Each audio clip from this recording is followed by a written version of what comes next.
Hey, everybody. It's another episode of It's Like TV with your boy JT. And I have Bonnie DeShong with me. How are you doing today? I am doing absolutely fabulous. That's good. Yes. So, let's get into it. Where are you from? I'm originally from Champaign, Illinois, born and raised. And then I moved to Chicago in the 70s, and now Chicago's my home. How was it growing up in the 70s in Chicago? You know what? I came here after I graduated college in the 70s, so I'm not going to tell you how old I am, okay? Just do the math, everybody. But coming in to Chicago in my 20s, it was new. I was used to being in a small town and everything, but Chicago was just exciting. The music. In Champaign, all we got was WLS, right. AM, okay? But in Chicago, I heard black music for the first time, really all the time. So living in Chicago is a place that I totally love. So have you, did you go to any schools or anything up here? No, I came up here and I started working. My first job here in Chicago was at Columbia College. Okay. And I taught theater for a while. I was the assistant to the Dean of Student Services. And then I left and I came up here to do theater. Okay. So I got my equity card through the Goodman Theater. And then after that, I ended up into radio. Okay. And I've been in radio since 1985. So do you like radio more than theater? That's hard. That's hard. Being on air, on radio, right now in this lifetime is fulfilling. Okay. Theater will always have my heart. Okay. I will always go to the theater. And when I'm sitting there, it's like, oh, I want to be up on that stage. But then I think, can I remember all those lines? So right now, in this phase of my life, radio, journalism, media is more in the forefront. Okay. Do you feel like radio is kind of losing its touch? You know, yeah, I do. The generations now, if you guys are in the digital age, okay. You know, people in my generation, we still want to turn on the radio in the car and hear what we want to hear on a radio station. However, just like with every generation before us, we've aged out of a lot of things. And radio stations don't think about the listeners that were there before. Okay. They only think about the listeners that are there now. So those of us who are the baby boomers, okay. You know, we're looking for that good old stuff, you know, the Isaac Hayes and the Steppen and the Sly Stone and the stuff that we came in with that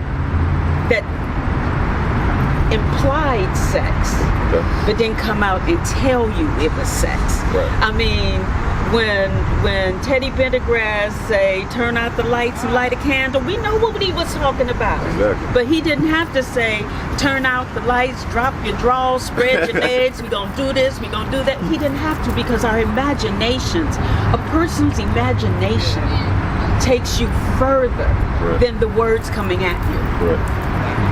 That's correct. I like that. So, who are some of the likes that you have got a chance to meet in the industry? Oh my gosh, I'm going to tell you.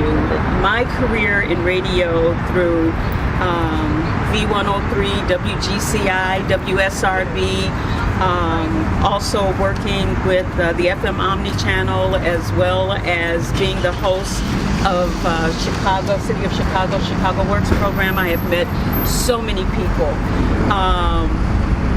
I've never been starstruck. Never, but once. Okay. When I met, and you probably don't even remember who this person is, Bob Hope. Bob Hope. Googling, okay, because I'm sure y'all don't have a clue who he is.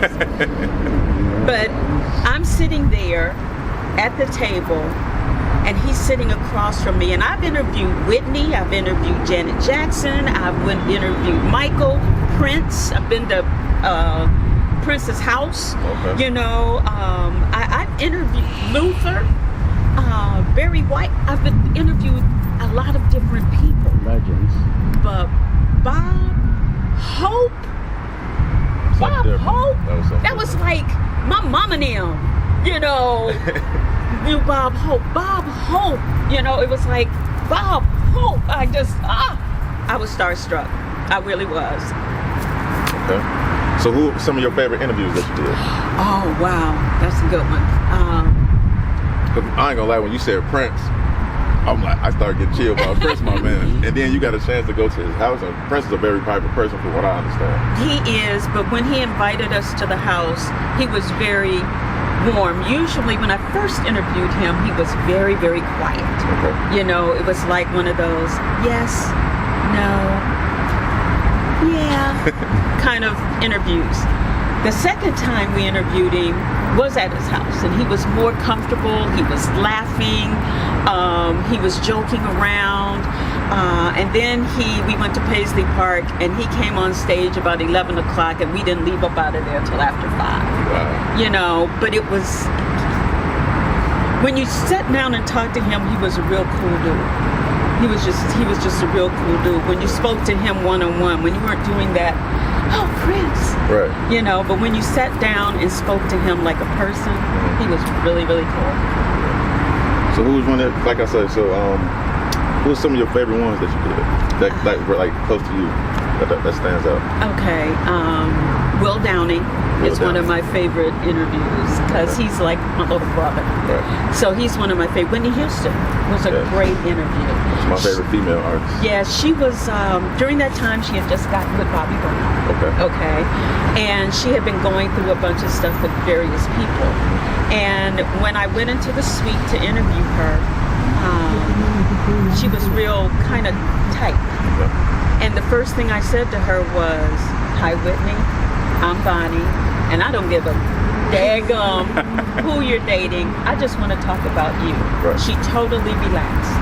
And we talked about a lot of things, and she showed me a ring and everything, and we had a really good interview.